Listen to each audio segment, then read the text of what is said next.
दो यात्रा तो बहुत स्मूथ रही, जैसे मैंने बोला ना। सिक्योरिटी, इमिग्रेशन, सब जगह। इमिग्रेशन में कुछ नहीं पूछा। सब इतना, स्वामी जी प्रिपेयर होके जाइएगा, ये करेगा वो करेगा। एनीवे, लेकिन जो चैलेंजेस आपको फेस करनी पड़ती है ना, वो फेस करना ही पड़ता है। अब उसको वो चैलेंज लगे ना लगे, वो अपना होता है। दिल्ली में जैसे ही गेट से अंदर जाने लगा, अपने टीचर हैं, हस्बैंड वाइफ, उनसे बात हुई थी कि वो आएंगे। एकदम सिक्योरिटी के पास पहुंच गया तो याद आया, तो फिर वहां से निकल के उनका वेट किया। फिर आ गया अंदर। फिर क्या हुआ, पहले इमिग्रेशन फिर सिक्योरिटी चेक। पहले तो वो एयरलाइन का चेक, ये चेक इन। अब एयरलाइन के चेक इन काउंटर पे जो बैठता है ना, उसको हेल्प करने के लिए कोई रहता है, ट्रॉली वगैरह उठाने के लिए, तो बार बार उसको इशारा कर रहा है, सामान बहुत है, सामान बहुत है। एनीवे, ज्यादा सामान था लेकिन बुक्ड था, थोड़ा लगेज वेट ज्यादा था, पर कुछ हुआ नहीं। इमिग्रेशन में गए तो इमिग्रेशन में क्या करता है ना, पासपोर्ट में स्टैंप करता है। सिक्योरिटी चेक इन हो गया, अंदर जाके बैठ गए। अचानक से क्या, थोड़ी देर के बाद, आधे घंटे के बाद, कुछ ऐसे ही मन में आया कि देखें तो स्टैंप किया कि नहीं किया। अब पासपोर्ट में स्टैम्प ढूंढ रहे तो मिला ही नहीं रहा है। टिकट निकाल के देखे तो टिकट में स्टैम्प डाला हुआ है कि डिपार्टेड, ऐसे लिखता है डेट के साथ। हमने कहा, यार ऐसा तो नहीं हो सकता है। हम सोचे शायद सिस्टम चेंज हो गया होगा। फिर बैठे रहे, लेकिन कह नहीं, कुछ तो है। तो उठ के गए, इंफॉर्मेशन डेस्क पे बैठता है, उससे पूछे सिस्टम चेंज हो गया है क्या। बोला नहीं सर, बिल्कुल नहीं। बोला कौन सा फ्लाइट है आपका। बोले लुफ्तांसा। तो बोला जाने तो नहीं देगा सिक्योरिटी वाला। बोला एक बार देखिए तो फिर से।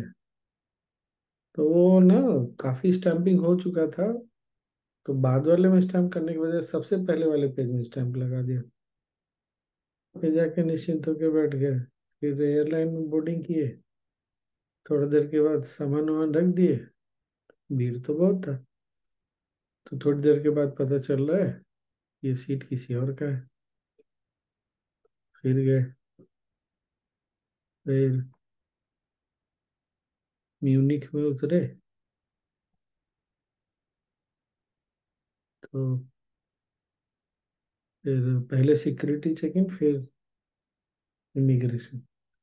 सिक्योरिटी चेक इन में एकदम आगे पहुंच गए। एक बूंद पानी अलाउड नहीं। अब प्लास्टिक का बोतल तो फेंक दिया।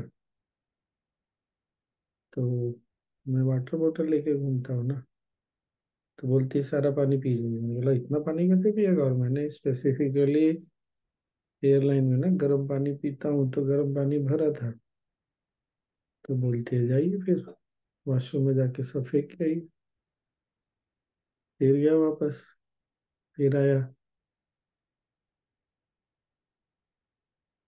तो जो लिखा है थोड़ा बहुत होगा, लेकिन वैसे तो बहुत ही स्मूथ, कहीं पे कुछ हुआ नहीं। फिर इमिग्रेशन में गया तो एक शब्द नहीं पूछे, कुछ भी नहीं। और मेरे आगे पीछे एक को तो पकड़ के वो जो बोल रहा था ना, मेल दिखाओ, ये करो वो करो। और एक था, उससे भी काफी पूछताछ। तो आने के पहले यहाँ कात्या का जिद था कि 10 को आ जाइए। मैंने बोला कि 10 को मैं नहीं आना चाह रहा, अमावस्या के कारण, उसके बाद ट्रैवल करूंगा। फिर नहीं मानी तो मैंने बोला ठीक है, मैं 10 को आ जाऊंगा। फिर अचानक से दूसरे दिन खुद से फोन करके बोलती है कि नहीं ठीक है, यू कम ऑन 14th। बोला ठीक है। तो 14th का ना, जो समय वगैरह है वो, कभी भी सारा चीज तो फेवरेबल नहीं होता। लेकिन तो 10 का जो सिचुएशन था ना, वो कोई ना कोई लीगल एसएल में डालता या अथॉरिटीज केस में। ये मैंने बताया था क्या आपको? नहीं। पर रेमेडी ठीक है, अब आएंगे, नहीं होगा तो आएंगे, फिर जो रेमेडी किया जाएगा किया जाएगा, पर हो गया फिर तो ठीक ही है। तो उस समय बैंगलोर में था,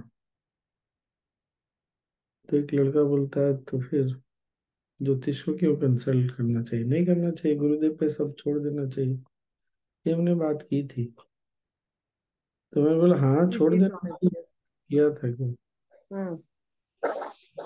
बोले यार, कितना करना है क्या करना है ना, वो अपना देख लेना चाहिए, और कितना आप हैंडल कर सकते हैं नहीं कर सकते हैं वो भी देख लेना चाहिए। यहाँ एयरपोर्ट पर उतरे तो बड़ा ट्रॉली, दो दो ट्रॉली, तो पासपोर्ट दिखाइए, क्या लेके जा रहे हैं, किस लिए आए हैं, केवल पर्सनल यूज का चीज है, चिकन है इसमें। तो मैं कहा चिकन कौन रखता होगा भाई, पर लोग करते हैं ऐसा। हूँ नो, फ्रूट्स लेके आ, मैं बोला नहीं कुछ भी नहीं। फूड आइटम क्या है, तो नूतन ने पूरी सब्जी बना के दिया था, मैं बोला ये है, तो बोले नहीं नहीं ये नहीं नहीं, ठीक है जाइए। मैं कहा, ठीक है। तो स्मूथ चीजें हैं कि नहीं है, वो तो मन की स्थिति है, साथ में स्मूथ होती भी है। और लाइफ इतना नीरस भी तो नहीं ही होना चाहिए।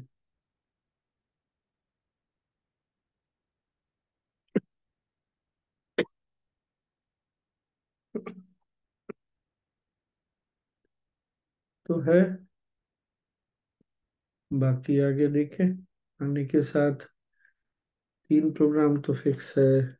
इंडियन एम्बेसी, भारत सरकार ना सारे एम्बेसीज में 25 तारीख को भारत पर्व बोल के कल्चरल सांस्कृतिक महोत्सव कर रहा है, तो एम्बेसी ने आर्ट ऑफ लिविंग को इनवाइट किया है, तो उसमें जाना है। टीचर अपग्रेड है क्रोएशिया में, उसमें जाना है, तो घूमना भी हो जाएगा। फिर गुरुदेव आ रहे हैं 20 दिसंबर को।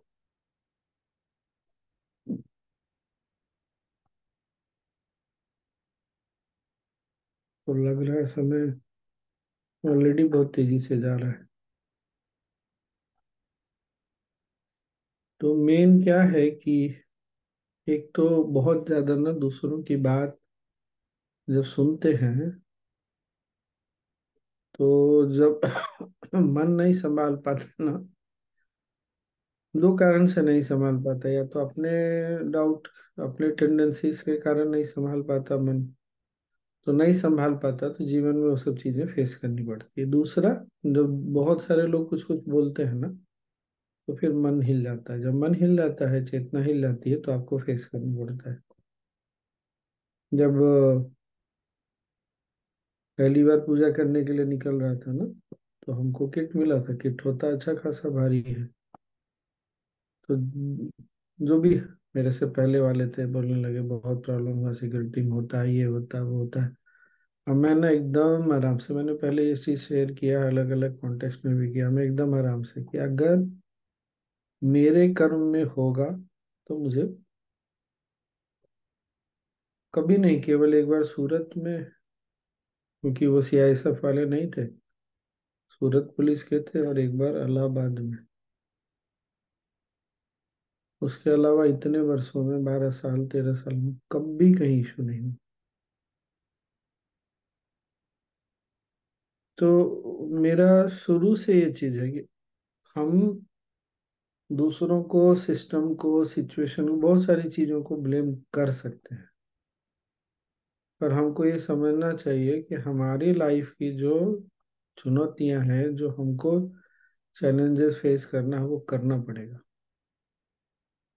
अगर मन में हम रिजॉल्व कर लेंगे, करके रखेंगे, तो चैलेंजेस नहीं रहता, सिचुएशन आती भी है तो कुछ नहीं लगता, ये आती ही नहीं। पर इसके लिए ना अपनी धारणाओं से निकलना बहुत जरूरी है। मैंने शायद आप लोगों को ये शेयर किया है कि जब गुरुदेव ने ब्लेसिंग किया तो उसके हाथ में आश्रम आ रहा था, बताया था क्या आप लोगों ने? जब गुरुदेव ने संन्यास के लिए, स्वामी के लिए ब्लेस किया था, बताया था, वो भी बताया था। सिंपल है कि अगर आपके लाइफ में चैलेंज आना है तो आएगा आएगा। और चैलेंज, कारण कुछ भी आने का, बस वो बताता है कि तुम अभी कितने पक्के हुए हो। नहीं पक्के हुए तो चलते रहो, पक्के हो गए हो तो दूसरी चीजों पे ध्यान दो, छोटी छोटी चीजों से बाहर निकलो। वो तो छोटी है तुमसे। तो हमको नहीं, ये बहुत जरूरी है समझना। और नॉलेज का पर्पस, ध्यान का पर्पस और कुछ है नहीं, बस इतना ही है कि जो जो चीजों में, जहां जहां हम पहले अटकते थे, अटकते रहे, वो सब चीजों में हम ना अटके। आप कुछ नया ढूंढो, कुछ बड़ा ढूंढो। यहाँ लाइफ में एकदम बोरिंग लाइफ जी रहे हो, एक ही चीज बचपन से लेके अटकते ही आ रहे हो। यार ऐसा भी क्या बोरिंग जीवन जीना।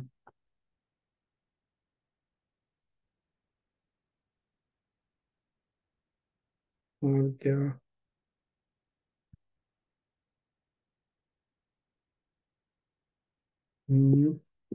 इतने समय में। और क्या। हम्म। आपको कुछ याद आता है तो बताइए। फोटो बहुत सुंदर सुंदर थे, लेकिन अभी म्यूनिक से जब आगे बढ़ा ना, लेकिन मैं ले नहीं पाया। म्यूनिक से ये जगह कितनी दूर है स्वामी जी, मतलब टाइम वाइज? आधे घंटा फ्लाइट से। अच्छा। बाई रोड तो बोल रहे 2-3 घंटा लगेगा। और भी शाम के कुछ 5 बज रहे होंगे शायद।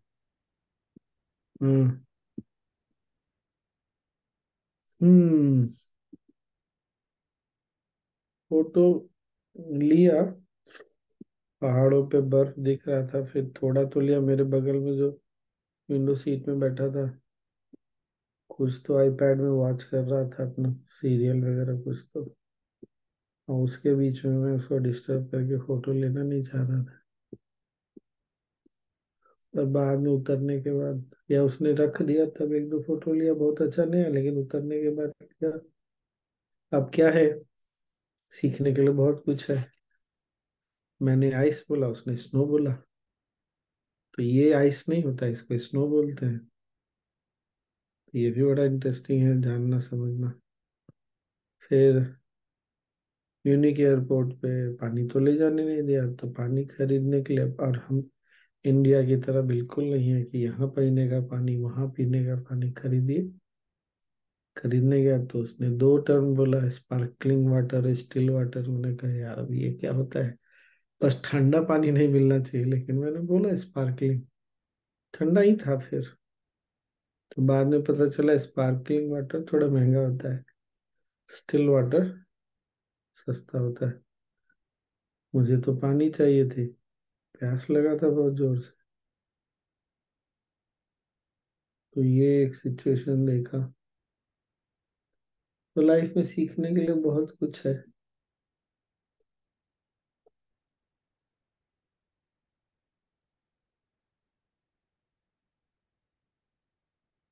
और क्या।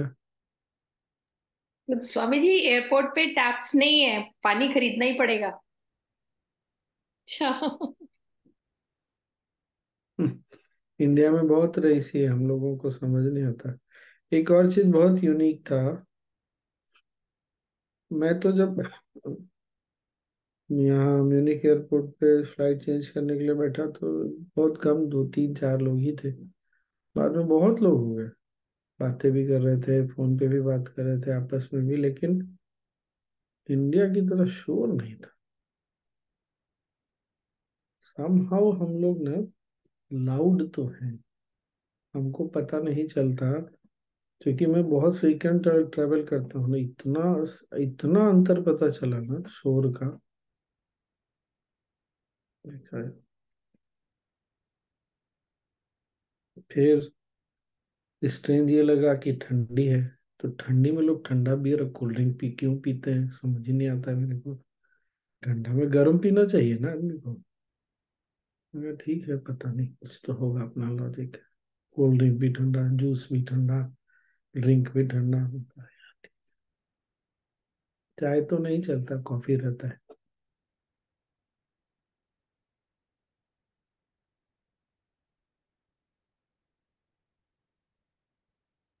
और क्या। बुक पढ़ना बहुत दिनों के बाद, ढेर सारा बुक लेके आया हूँ, ढेर सारा।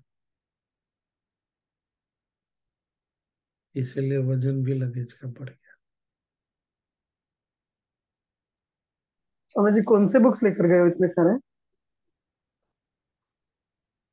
एक तो जो एक हमने बात किया था ना भगवान परशुराम पर, दो बुक भगवान परशुराम पर है, एक महर्षि विश्वामित्र पर है। महाभारत पर मॉडर्न टाइम्स में कन्नड़ है, कन्नडिगा थे, मतलब तो नहीं रहे, BL भैरप्पा, उन्होंने महाभारत पे मॉडर्न टाइम्स में बुक लिखी है, पर्व बोल के, वो खरीदा है। पर्व पे की का राइट जो है ना, विवेक अग्निहोत्री ने लिया है मूवी बनाने के लिए।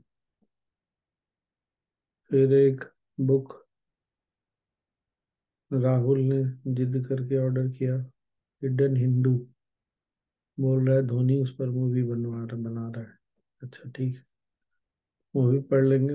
ये विश्वामित्र मुनि पर शुरू किया, बहुत अच्छी है, बहुत अच्छा। अभी जो हम बात कर रहे थे ना इंसिडेंट की, उसमें वही है।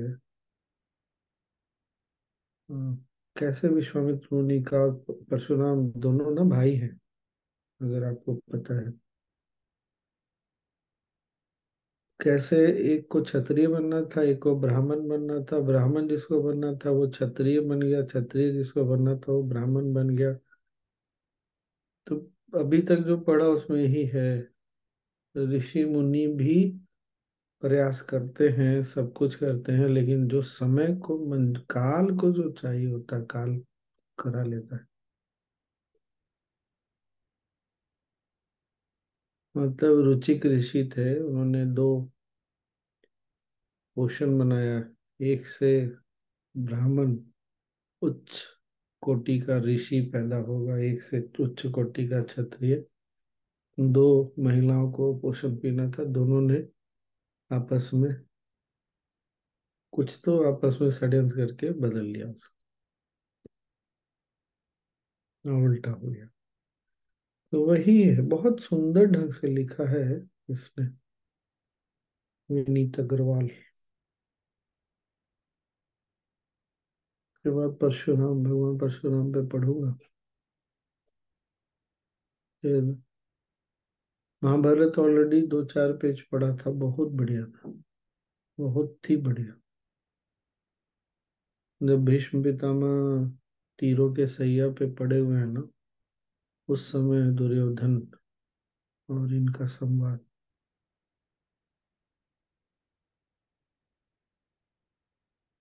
तो आई गेस टाइम मिलेगा पढ़ने का, पढ़ लूंगा।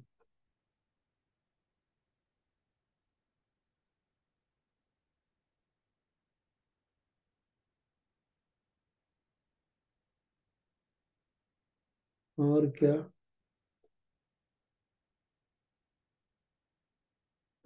और देखिए कैसे मन को ना, आप अगर मन को ट्रिक कर सकते हैं तो कर सकते हैं। मैं 2 बजे सुबह चला, फ्लाइट 1:50 की थी, म्यूनिख में लैंड किया 7 बजे। तो फ्लाइट थी कितने घंटे की, 5 ही घंटे, 5 घंटे की हुई। मैंने टाइम डिफरेंस माइंड को नोट करने ही नहीं दिया कि वो इंडियन टाइम था, ये जर्मन टाइम है। आपको बात पकड़ में आई। सुबह 2 बजे चले थे, 12 बजे पहुंच गए। टोटल 12-10 घंटे की यात्रा है, वैसे देखे तो 16-17 घंटे, 15 या 16 घंटे की होगी। तो मन को ना संभालना बहुत जरूरी है, बहुत जरूरी। चाहे आप कोई भी हो, और वही काल जब खेल खेलता है तो सब छुट्टी पे जाते हैं। मेरा समय कुछ ठीक चला, बच गया मैं।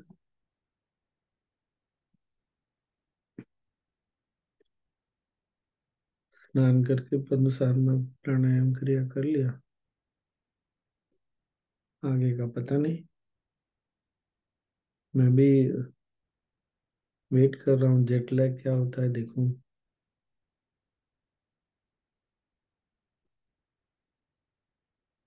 ये है कि पूरी रात सोया नहीं हूँ। कैसा है, घर में रहता हूँ तुरंत नींद आ जाती है। पूरी रात झपकी भी नहीं लिया, एकदम वाइड अवेक जिसको बोलते हैं ना, माइंड इतना अलर्ट। हाँ, ये जरूर हुआ, स्क्रीन टाइम इतने पिछले 24 घंटे में मिनिमम रहा। प्लेन में भी मुझे सबसे अच्छा लगता है ना, फ्लाइट का जो प्लेन का रूट दिखाता है, अभी कहाँ से गुजरा, कितने किलोमीटर की जर्नी थी, कितने किलोमीटर हो गई, प्लेन का स्पीड क्या है, उसके अलावा कुछ नहीं।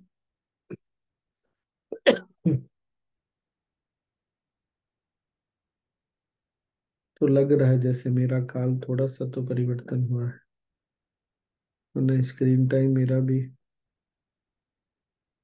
थोड़ा तो है ही। फिर एक चीज और मजेदार चीज लगा, हालांकि ये जोक में भी चल रहा है कि जैसे स्लोवेनिया 4.5 घंटा आगे है, इंडिया से आगे है कि पीछे है? पीछे। पीछे है स्वामी जी। पीछे पीछे है है। स्वामी जी, अभी वेस्ट शाम है, में। हमारे यहाँ रात है। हाँ, तो आपको तो स्लोवेनिया का भविष्य पता होना चाहिए इंडिया में बैठे बैठे, क्योंकि आप आगे हैं। लॉजिकली तो बात ठीक है ना।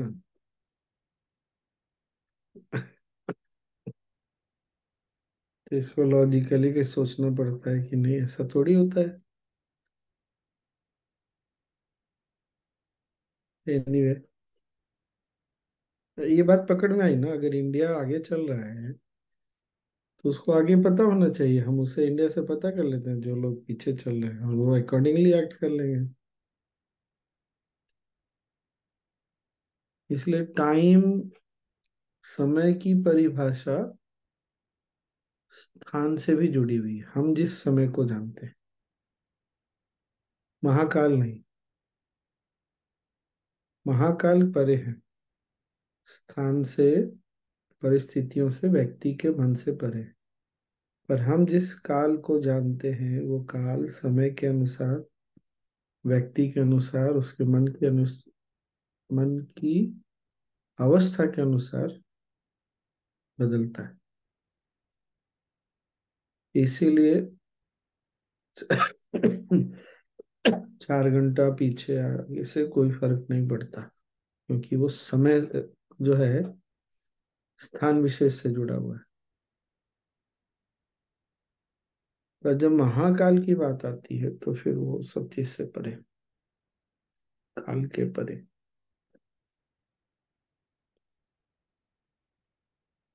ठीक ना?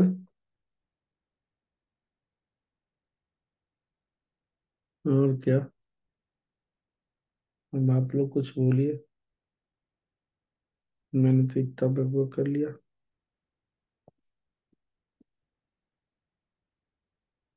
हम्म। जय गुरुदेव स्वामी जी। हाँ। इंटरनेशनली राम राम। क्या? इंटरनेशनल राम राम? इंटरनेशनली जय गुरुदेव। क्या बात है। मतलब बार बार सोचना पड़ रहा है कि आप तो इतने दूर अभी जैसे बैठे हैं तो लग भी नहीं रहा है कि इतने दूर हैं आप, तो एकदम बार बार मन को हम्म। बताना पड़ रहा है कि हाँ आप हैं, इतने दूर हैं। तो पर अभी नॉलेज शीट था ना, क्लोजनेस पर। हाँ, क्या? अप, अभी अपना, लास्ट, हाँ अपनापन और हाँ, हाँ हाँ, अपनापन था। था ना।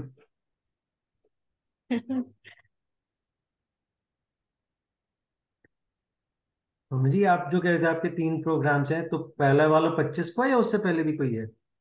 उससे पहले टीचर अपग्रेड में जाना है। अच्छा, ओके। किया हुआ है, पर जाऊंगा ओके ओके। इसी बहाने थोड़ा लोगों वहां से। High road. और यहाँ ना बहुत इजीली स्पीड 100 पार करता है। रोड ट्रेवलिंग बहुत इजीली। ट्रैफिक भी नहीं होगा इतना, मतलब लोगों के पास गाड़ी है बट दिल्ली का ट्रैफिक नहीं। बहुत ज्यादा रेगुलेशन में भी चलते हैं। राइट। अभी जहाँ पे डिसिप्लिन, डिसिप्लिन बहुत है क्या। अभी आप जहाँ पे हो, ये सिटी के मतलब सेंटर में है या मतलब सिटी के आउटस्कर्ट्स पे है? ठीक है, आउटस्कर्ट्स में। Okay. ओस्लोवानी नाम है या इसका कोई स्पेसिफिक नाम है इस जगह का? स्लोवेनिया कंट्री है। लुब्लियाना कैपिटल है, लुब्लियाना के बॉर्डर पे, मतलब आउटस्कर्ट्स। Ljubljana, okay.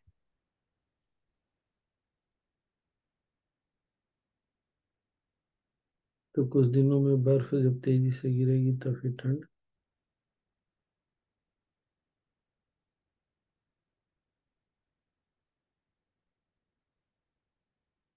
और कुछ।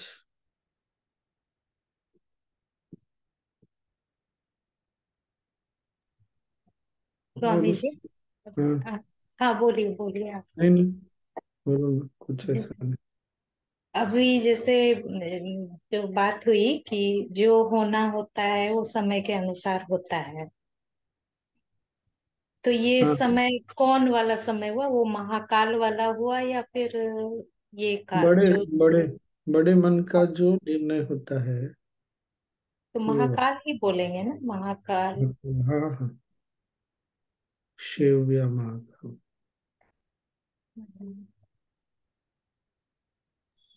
So Swamiji, you have to remind yourself with when you get new challenges, okay, Samay will take its own course. Yeah. How do you prepare yourself mentally? Faith and time takes its own course. There is nothing wrong. जैसे आज भी कुछ घटना हुई, कुछ किसी ने एक पार्टिकुलर ग्रुप को ब्लेम कर दिया, उसमें भी कुछ लोगों को ब्लेम किया। बट वो जो व्यक्ति हैं, उन्होंने वो ये नहीं देख पाए कि उनके अपनी लाइफ का चैलेंज है। और उन्होंने जो भी फेस किया या जो फेस कर रहे हैं, वो अपने लाइफ के कारण फेस कर रहे हैं। भले ही उस लाइफ के चैलेंजेस को मैनिफेस्ट करने के लिए 4-5 लोग हैं, बट ये टाइम का खेल है, समय का खेल है। थोड़े समय प्रतीक्षा करो, पार हो जाएगा। पर उनका फेथ ही हिल गया, गुरुदेव में ही फेथ हिल गया। उनको ऐसा लगा कि गुरुदेव ने साथ छोड़ दिया, ये लोग ऐसे करते हैं वैसे करते हैं, क्या कर सकते हैं।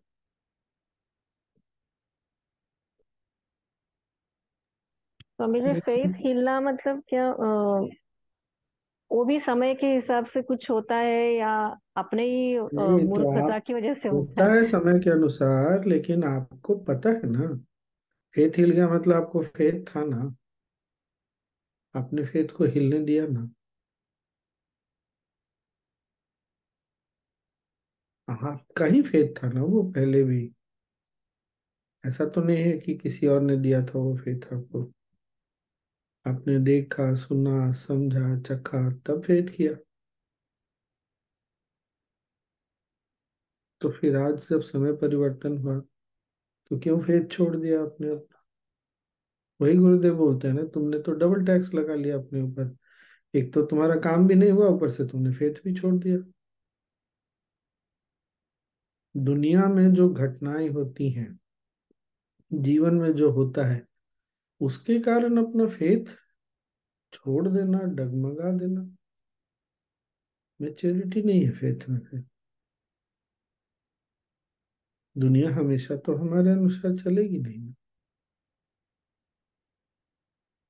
गुरु को छोड़ के, ज्ञान को छोड़कर सब कुछ दुनिया गुरु के आसपास भी जितने लोग हैं, सब लोग दुनिया में ही आएंगे गुरु को और ज्ञान को छोड़ के। तो दुनिया का अपना नियम है, दुनिया अपने नियम से चलती है। गुरु को और ज्ञान को पकड़े रहेंगे तो आगे निकल लेंगे, नहीं पकड़ेंगे तो हिल जाएंगे।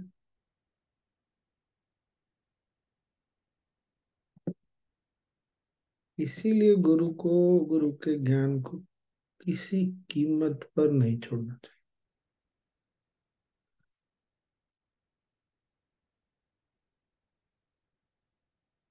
उनको किसी ने बहुत अच्छे से समझाया, बहुत प्यार से समझाया।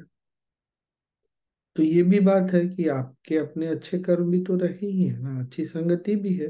अगर किसी ने कुछ ऐसा किया जो नहीं करना चाहिए था, लेट अस सपोज दैट आप ठीक बोल रहे हैं, वो नहीं करना चाहिए, पर साथ में अच्छे लोग भी तो हैं ना भाई। उस उन अच्छे लोगों ने आपको रिस्पॉन्ड किया ना, आपको समझाया ना, अब तो समझ में आनी चाहिए बात, हाँ कि ना। मैंने नहीं कॉल किया क्योंकि फिर साधना करना था, और अब लेट हो रहा है, कल मैं भी एक बार कॉल करूंगा उनको।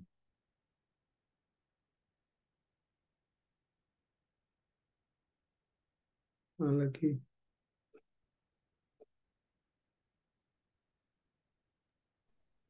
So this means we have to always stay connected with the master. Yes yes, no matter what happens, do Hmm. Not ever think that master has given up on you. Hmm. गुरु ने छोड़ दिया, ये कभी भी भूल के भी इसको पलटने नहीं देना चाहिए, कभी भी नहीं। एक वही तो है जिन्होंने हाथ थामा है, तो इस जन्म के लिए नहीं, हर जन्म के लिए तो थामा है। अगर ये भी बात यहाँ पे भी डगमगा जाएगी बातें, तब तो फिर बहुत मुश्किल हो जाएगा लाइफ।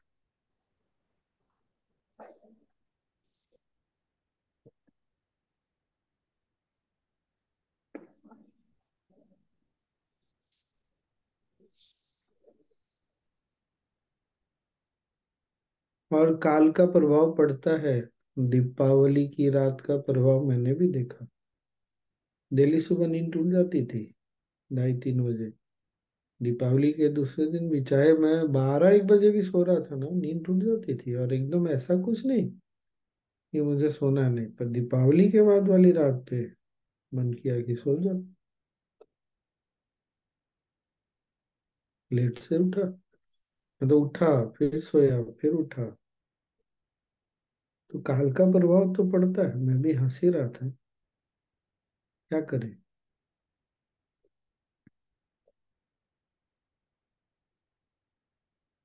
लेकिन उसमें भी किसी को मैंने कमिट किया था कि, किसी को क्या, दीदी को बोला था कि तुम उस दीपावली की पूजा में मैं कुछ चैंट कर दूंगा, गुरु पूजा इत्यादि, तो मुझे कॉल कर लेना। तो अगर मैं उठ जाता टाइम से, साधना में लग जाता, तो उसका छूट जाता। तो चूंकि मैंने टाइम से आगे पीछे किया, तो फिर उसने कॉल कर दिया, तो चैंटिंग कर दिया, फिर बोल दिया। दीपावली पूजा अब चली गई, फिर भी कभी ऐसा हो तो गणेश अथर्वशीर्ष और श्री सूक्तम तो जरूर से सुन लीजिएगा सब लोग।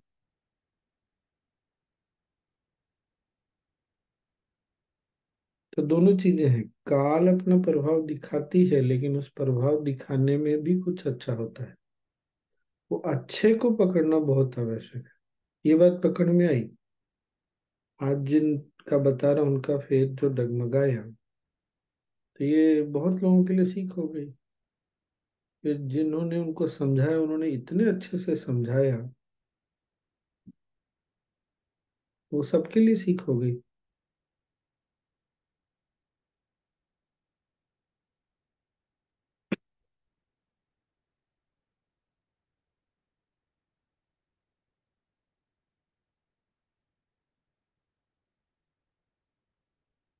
ये याद रखना हमको क्या, गुरु और ज्ञान कभी भी नहीं छोड़ना चाहिए, गुरु को और गुरु के ज्ञान को।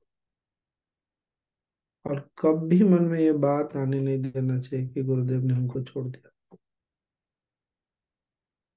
चाहे दुनिया एकदम धरती फट जाए सामने में, आकाश गिर जाए सर पे, तब भी नहीं मानना चाहिए।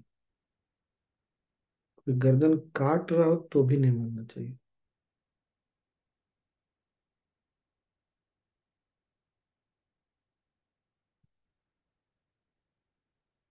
कुछ भी हो जाए।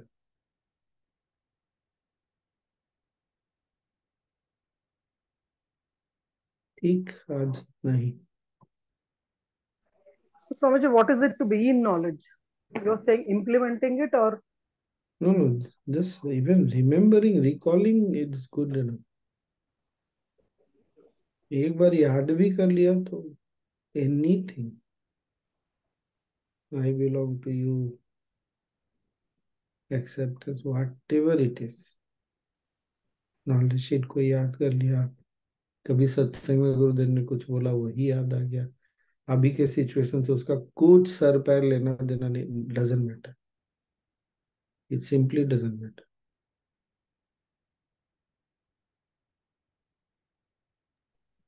आज गुरुजी ने गणपति होमा में वो गणेश चतुर्दशी पे ही मेडिटेट करवाया Swami ji. So you are in sync.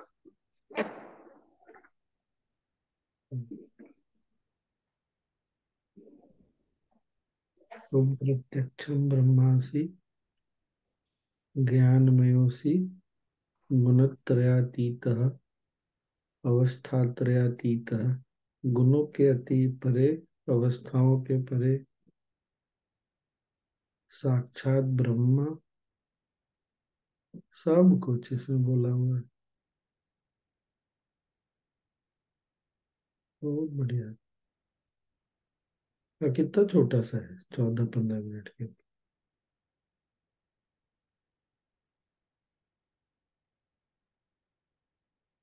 चले फिर, किसी को कुछ बोलना है? एक बार रिकॉर्डिंग रोकिए विजय जी।